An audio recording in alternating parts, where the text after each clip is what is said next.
Ei, Lucas, boa noite.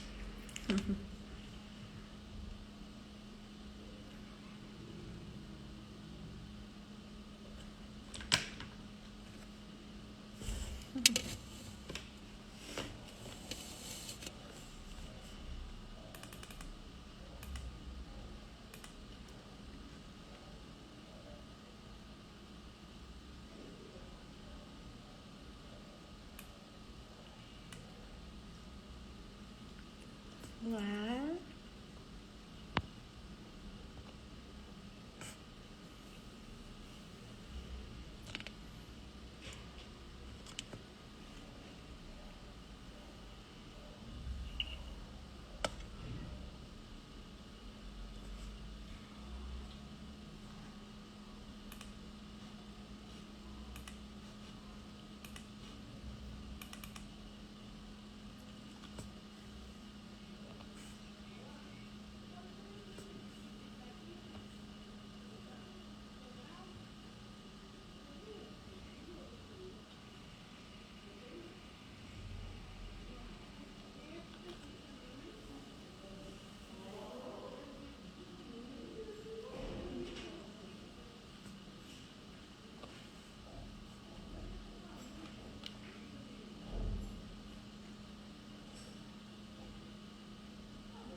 Só esperando mais uns minutinhos, pessoal, e aí eu vou começar.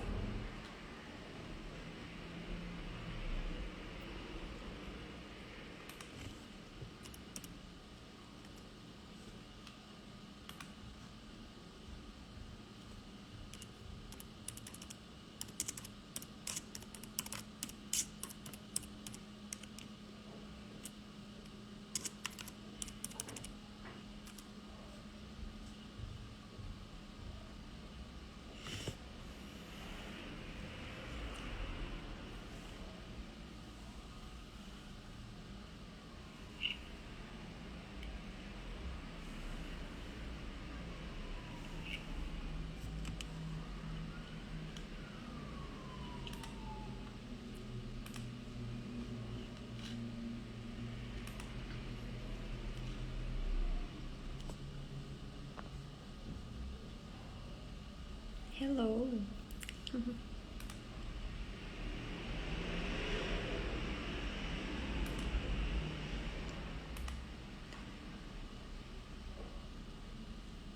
Esperar só mais um minutinho e vou começar.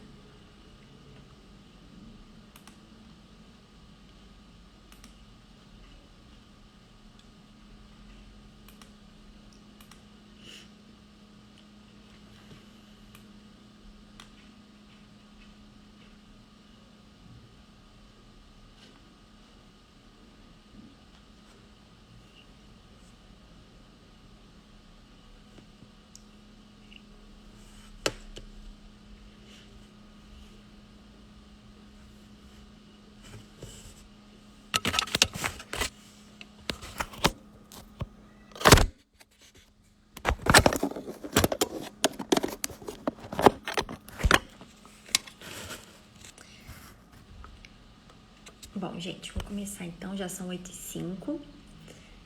Pra quem não me conhece, meu nome é Gabriela, eu sou médica, sou residente do último ano de psiquiatria e hoje eu vim falar um pouquinho sobre sono e insônia.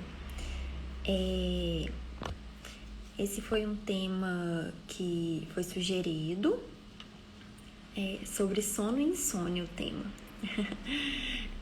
Esse foi um tema que foi sugerido quando eu perguntei um tema para uma live que eu fosse falar sozinha. As outras lives que eu fiz, eu participei com outras pessoas.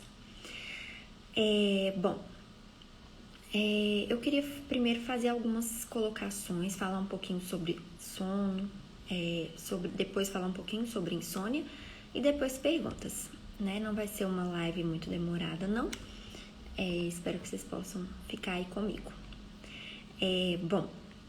Primeiro falando então sobre sono.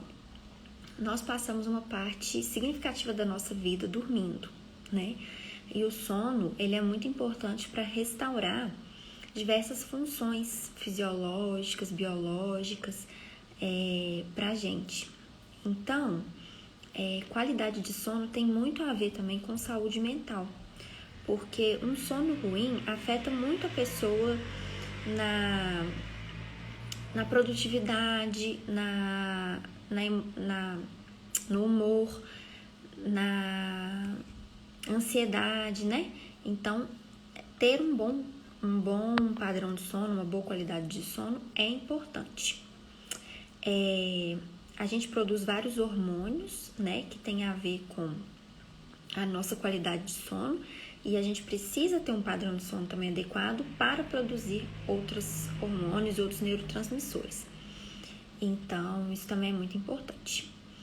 Em psiquiatria, né, quem às vezes já foi numa consulta psiquiátrica sabe que a gente sempre avalia a questão do sono, porque isso é muito importante para a gente entender como que está a funcionalidade e a vitalidade daquela pessoa. Então, bom, uma coisa que é muito interessante sobre o sono é que o sono muda durante a nossa vida. O que acontece? Por exemplo, quando um bebezinho nasce, ele tem vários blocos de sono. Ele dorme um pouco, acorda, dorme um pouco, acorda, né? Por que a mãe fica tão esgotada?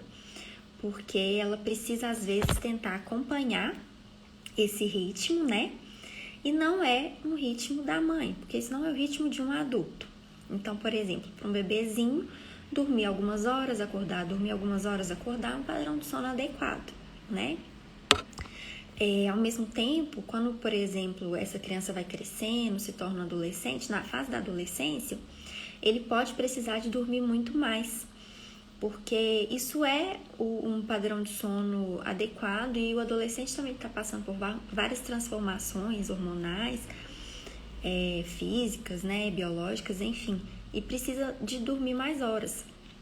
Eu lembro que quando eu era adolescente, eu dormia super bem, às vezes dormia assim a noite inteira, dormia cedo, ia pra escola. Aí quando eu não tinha atividade à tarde na escola, às vezes eu dormia de tarde, e quando era à noite eu dormia normalmente de novo, mesmo dormindo às vezes várias horas à tarde, né? E outra coisa que é comum do adolescente também é que às vezes ele não tá bem pela manhã cedo, né? Porque ele precisa às vezes retardar um pouquinho essa hora de acordar. Isso às vezes é natural e às vezes é difícil, porque tem escola, tem outras atividades, né?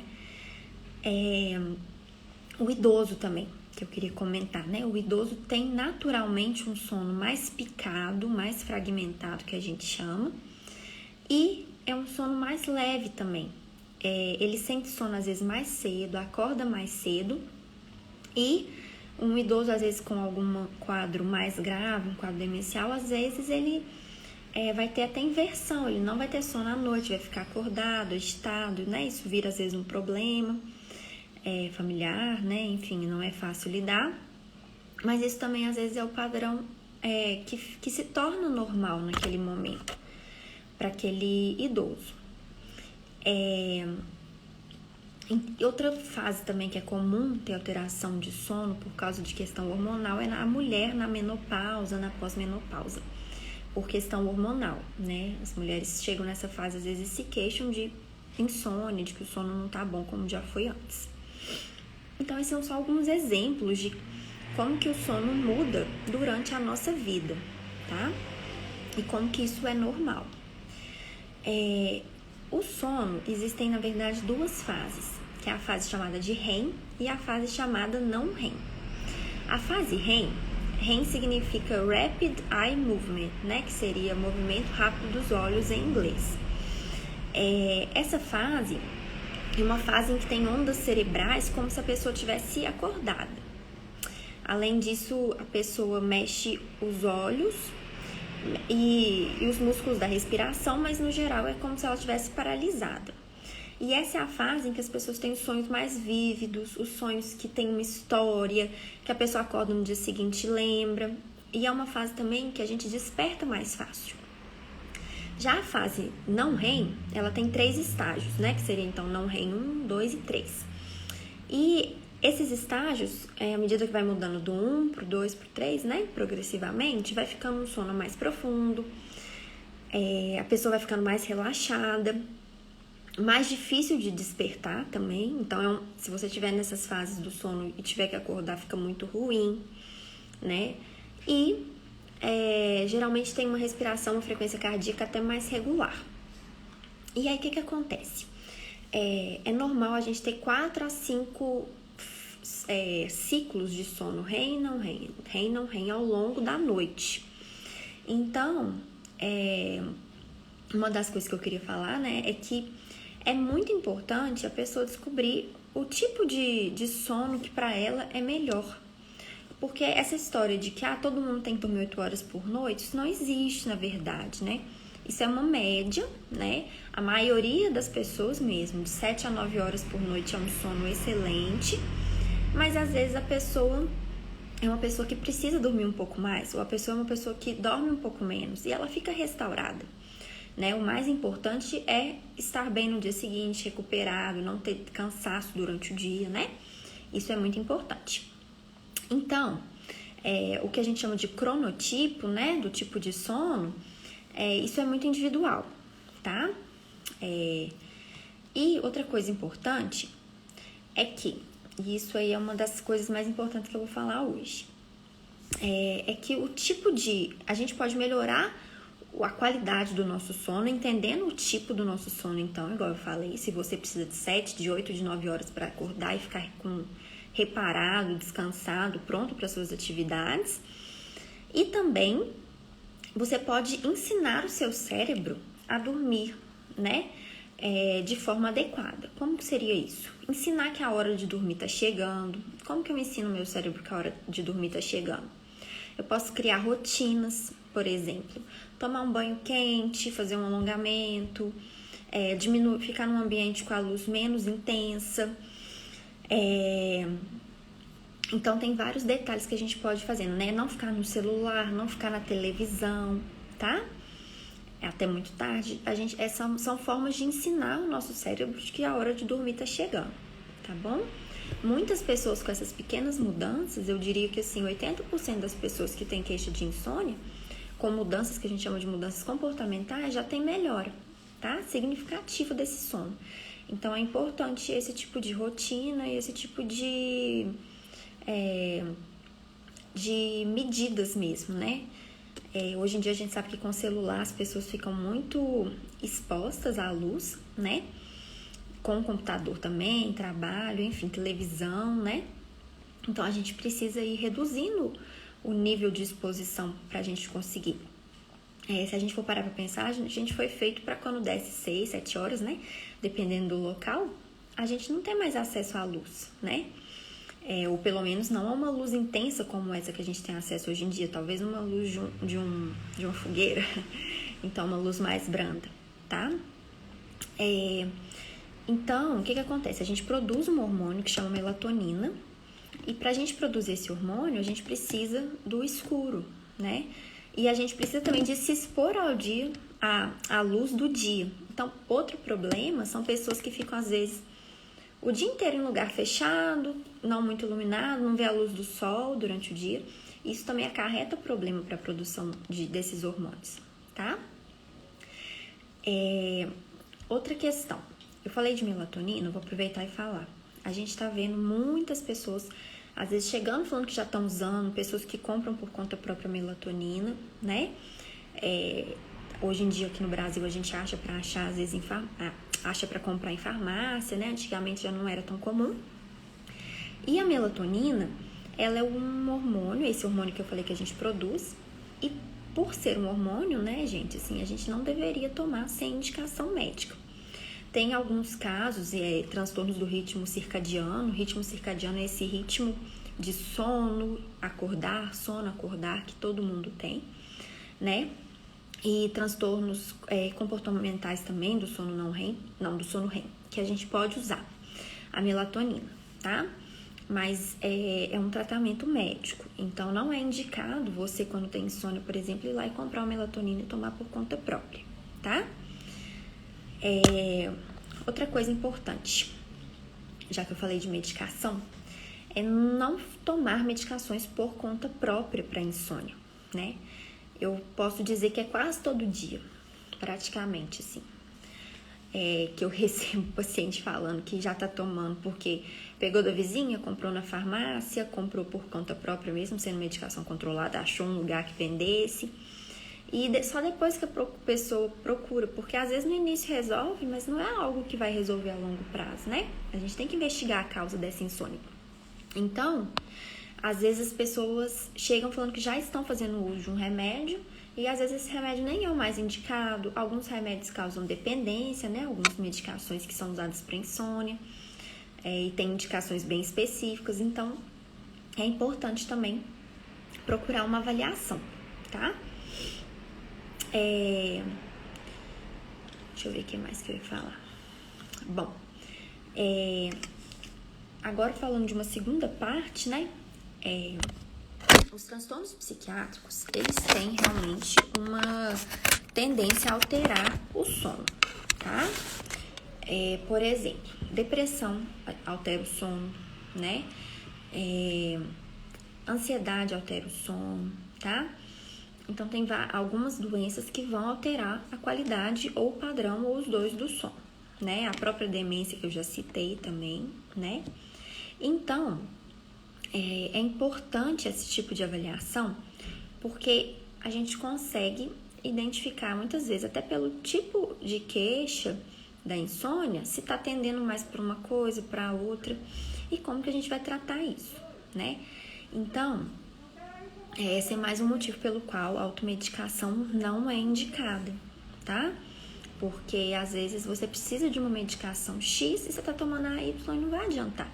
Você vai talvez dormir um pouco, porque você vai ficar sedado, né? Assim, tem gente, por exemplo, que fala que toma Dramin pra quando não consegue dormir. A pessoa fica sedada e dorme, mas não é o adequado, não é o melhor, nem para uma insônia ocasional, nem para uma insônia crônica, né?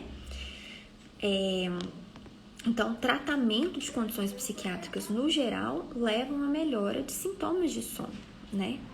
E a gente tem visto muito isso, as pessoas chegarem tomando essas medicações, mas estarem péssimas. E às vezes o fato de abafar esse sintoma faz a pessoa retardar ainda mais a procura pelo médico psiquiatra e pelo diagnóstico. Então, isso acaba virando depois uma bola de neve. A pessoa já chega muito mal de outros sintomas porque ela abafou o sintoma inicial com a medicação para tentar dormir, né? Outra coisa que é importante. Me perguntaram assim, como que eu melhoro a insônia, né? Naquelas perguntas.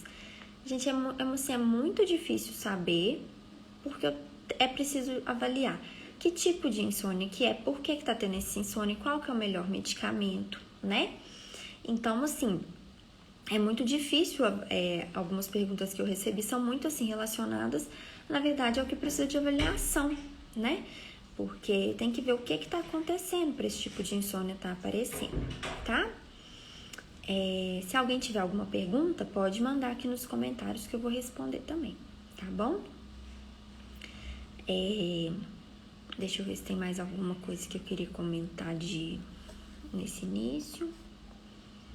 Mas eu acho que era isso mesmo. Em relação, assim, eu falei das dicas, né, gente? Eu vou aproveitar e falar um pouquinho mais também. Além da questão da exposição à luz, então é importante ter exposição à luz solar durante o dia, não ter uma exposição muito reduzida de luz, de claridade, a partir do momento que começa a escurecer, né? Além disso, evitar alimentos pesados à noite. Tem pessoas que se exercitam à noite e isso ajuda muito a dormir. Tem pessoas que não podem se exercitar à noite, porque quando elas fazem isso, elas ficam super agitadas, super aceleradas e elas precisam de quê? De exercitar durante o dia, porque isso ajuda a dar energia. Então, isso é outra coisa que cada pessoa tem que descobrir por si, né? Se é melhor fazer um exercício durante o dia ou à noite, para dormir melhor. E a questão de criar as rotinas, né? Tem muitas pessoas que falam, nossa, depois que eu comecei todo dia antes de dormir, tomar um chá quente, ou então tomar um leite quente, ou então tomar um banho, relaxar, refrescar, Depois disso eu passei a dormir super bem, assim, então criar essa rotina é muito importante, né? Outra coisa que ajuda muito, eu não sei vocês, mas eu sou super fã de café. Então, assim, eu adoro tomar um cafezinho de manhã, pra mim é fundamental pra começar meu dia. E antigamente, assim, eu tinha muito hábito de tomar café à tarde também, porque eu acho que começou assim, ensino médio, você tem aula à tarde, aí você toma um café pra ficar mais acordado. E além disso eu gosto muito, então assim, eu sinto realmente muito prazer em tomar esse cafezinho da tarde. E aí na faculdade também essa coisa de tomar café à tarde, né? Tomar vários cafés durante o dia, na verdade. E aí na residência, vendo essa questão de insônia e tudo mais, eu realmente cortei o café da tarde. Hoje em dia eu tomo de vez em quando, mas não é comum. Eu tomo, assim, raramente. Quando eu tomo à tarde, eu tento tomar sempre muito pouquinho. E o meu sono, por exemplo, melhorou muito, né? Então, bebidas estimulantes, realmente, depois de um certo horário à tarde, que para algumas pessoas é 3, 4 horas, para outras, às vezes, é até depois do almoço, né?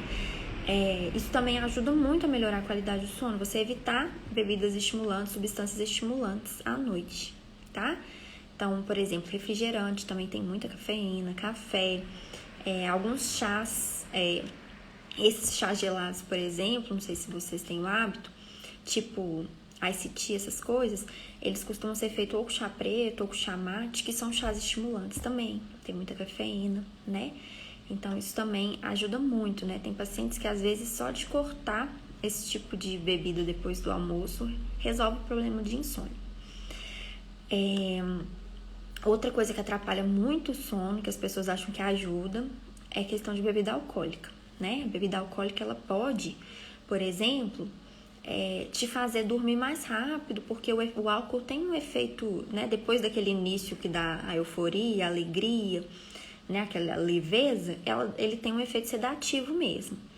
Porém, o álcool, ele atua em algumas regiões do cérebro que ele altera o que a gente chama de arquitetura do sono. Então, às vezes, você dorme mais rápido, então você acha que é um ótimo remédio para sua insônia, só que você não tem um sono bom, você não acorda bem no dia seguinte. Isso não tem nada a ver com ressaca ou com ter bebido muito, sabe? É porque, às vezes, a pessoa realmente, com um pouquinho de álcool, ela já tem um sono de pior qualidade, no outro dia ela não tá tão bem, né? Então, é bom não beber assim também logo antes de ir dormir, né? Às vezes vai beber no jantar, alguma coisa assim, não prolongar isso pra muito tarde, porque pode prejudicar, tá? Deixa eu ver se tem mais alguma coisa que eu ia falar, tô lembrando. Gente, mas eu acho que é isso mesmo. Eu acho que eu já respondi, assim, enquanto eu ia falando, a maioria das perguntas que eu recebi. Se alguém tiver alguma que eu não respondi e quiser mandar, a hora é agora.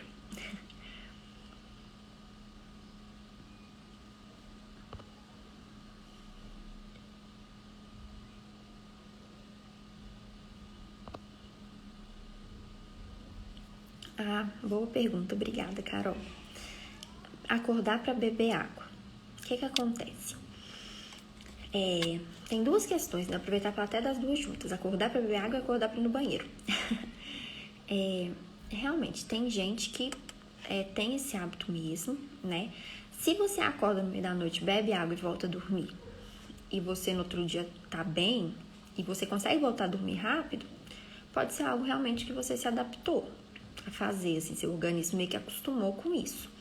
Você poderia até tentar desacostumar, mas pode nem ser muito saudável, se não é uma coisa que te traz um prejuízo grande, assim, de eu acordo pra beber água e não consigo mais dormir. Aí não é legal, né? Agora, se você já tá meio que adaptada, aí já não é problema, tá? Uma coisa que pode reduzir esse desejo de beber água, às vezes, à noite, é comer coisas assim, com menos sódio, né? O tipo de alimentação que você tem no período do final da tarde e da noite pode ajudar a reduzir essa sede, né? E tem gente que é o contrário, né? Então, que tem muita vontade de ir no banheiro mesmo para urinar. Então, uma coisa que a pessoa pode fazer também essas pessoas evitar beber água ou líquidos no fim da tarde para o início da noite. Tenta concentrar mais no período da manhã ir tarde, logo após o almoço, a água, né, os líquidos, e deixar para não beber muito líquido no período da noite. Isso também costuma ajudar.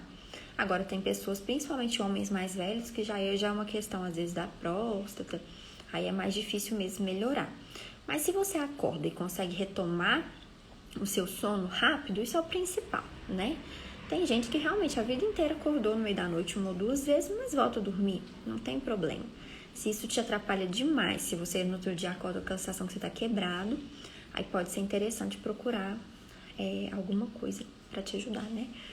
Algum tratamento, alguma mudança importante, tá? Tem mais alguma pergunta, gente? 8h27. Prometi que eu não ia fazer muito longa, senão depois o pessoal fica com desânimo de assistir. Joia. Você retomando rápido é o principal, tá? Mas tenta ver essa questão do sódio, principalmente, sabe? Comida muito condimentada ou com muito sal, muito temperada, tá? Ajuda bastante a reduzir a sede se você diminuir um pouco isso. Mais alguma, gente?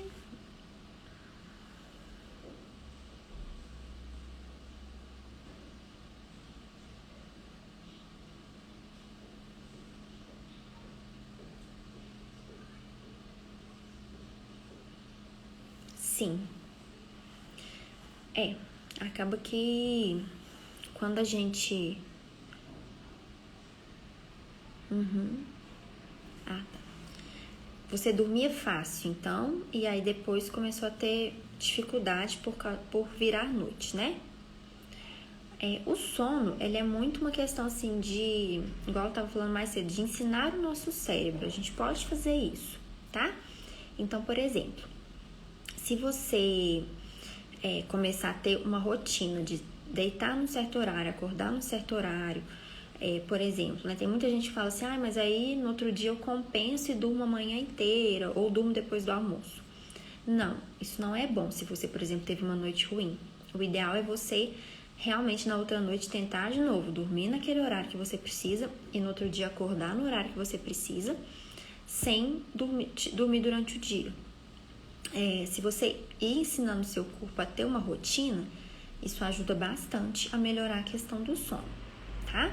Então, por exemplo, eu tenho dificuldade para dormir, e aí hoje eu vou dormir, vamos supor que eu demoro, tenho uma insônia ali no início da noite, vou dormir meia-noite. Amanhã eu acordo muito cedo. Então, amanhã eu tenho que acordar geralmente 6 e pouca da manhã, nas terças-feiras. Então, aí vamos supor que de tarde, depois do almoço, eu apago. Quando for à noite, eu vou ter a mesma insônia, provavelmente, tá? Agora, se chegar, eu fizer um esforcinho à tarde, não dormir, e aí chegar à noite eu tentar dormir mais cedo, eu vou estar provavelmente mais cansada, então eu vou tentar de novo. Pode ser que na primeira tentativa não dê certo, tá? Às vezes vai ser na segunda noite que eu realmente vou sentir sono mais cedo. Mas isso acontece, né? Você consegue regular isso sim. Ajustar na hora de dormir, ajustar na hora de acordar, tá? Então, tem como sim. Às vezes não é um processo fácil. Tem gente que às vezes precisa de uma medicação, tem vezes que não precisa. Tem gente que não precisa, né? Para restaurar um padrão de sono. Pessoas, por exemplo, que trabalham em turnos, né? Eu atendo muito gente que trabalha assim, 12 por 36, coisas assim. Ou que dão plantão à noite, né? Às vezes técnico de enfermagem, enfermeiro, médico. Então, a pessoa, às vezes, tem uma qualidade de sono muito ruim. E quando vai dormir, às vezes dorme de dia, às vezes dorme de noite. Então, por exemplo, às vezes precisa de um tratamento específico, porque essa pessoa tem essa questão dos turnos, né? Igual você falou, depois de virar umas noites eu tive isso. Mas, às vezes, é algo mais contínuo, né? Então, às vezes, realmente é mais complicado. E pessoas que já tentaram tudo quanto é remédio e não dormem bem. Tem um exame que chama polissonografia, que é um exame que a gente pede em alguns casos, não é para todo mundo. Por quê? Às vezes a pessoa tem alguns quadros que são menos comuns, tá? A maioria dos quadros é comportamental. A pessoa precisa melhorar aquelas medidas todas que eu falei de sono, tá? A maioria resolve com isso. Mas alguns quadros mais raros, assim, às vezes a pessoa precisa de uma medicação específica, ela não entra em alguma daquelas fases do sono que eu expliquei, e isso causa o cansaço e o sono de má qualidade. Tem uma síndrome muito comum também que chama síndrome das pernas inquietas, que necessita de algumas medicações também específicas que prejudicam o sono. E os transtornos psiquiátricos, igual eu comentei, depressão, ansiedade, que também trazem um prejuízo importante do sono, tá? Então, tudo isso a gente tem que investigar direitinho. Mas quando é mais comportamental, essas medidas resolvem bem, tá bom? Mais alguma pergunta, gente?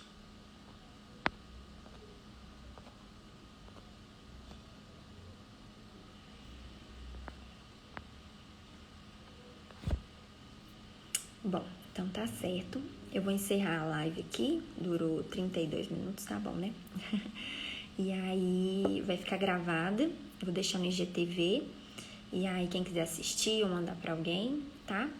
E se vocês tiverem outras dúvidas, vocês podem me mandar mensagem também, que eu respondo, tá bom? Um beijo, boa noite pra todo mundo. Obrigada por terem participado aqui comigo.